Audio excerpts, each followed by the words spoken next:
أنا الإخوان الشريحة الوزانية، ها الزيت، ها العسل، ها العشب.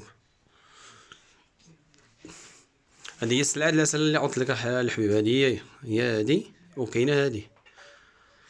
هذا خل التفاح، خل التفاح طبيعي. وهذه الشريحة ها.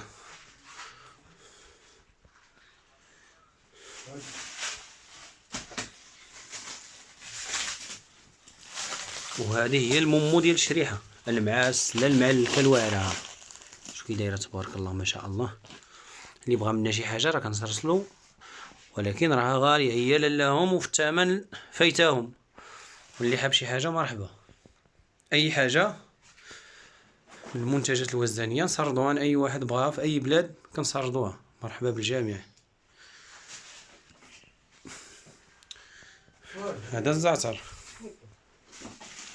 هذا الزعتر، هذا فليو، وهذا الريحان، وهذا الزيتون. اللي بغا يشرمل راسو كاين هذا، كاين هذا الكحل، وكاين هذا اللي بغا يصايبو راسو من الديبار. وهنا عندنا الزيت البلدية الحرة البكر تبارك الله. دابا راه بأس كترندمي، كتعطي في كل اونطار كتعطي حتى ل 20 الفوق تبارك الله ما شاء الله. وهذه الزيتون اللي بغا يهرس راسو هانتوما كما كتشوفوا. وهذه واحد الطلبيه ديال واحد السيد من الرباط، ان شاء الله غادي نصيفطوها له. هنايا عنده 20 كيلو مشرحه. وهيدا كيفاش كتكون، ها كيفاش كتكون ديال الزعتر. وريهم الطريقه اخي احمد. كنعملوا له الزعتر من الفوق، ومني كنكونوا كنوزنوا شي واحد ما حدنا كنحطها في الميكا وكنزيدوها الزعتر باش هذه كتسمن معشبه. اللي حاب شي حاجه مرحبا بالجميع. كنتواجدوا في وزان، والطلبيات راه كنرسلوها لجميع المدن حتى لبرا البلاد. مرحبا، اي واحد بغى شي حاجه مرحبا.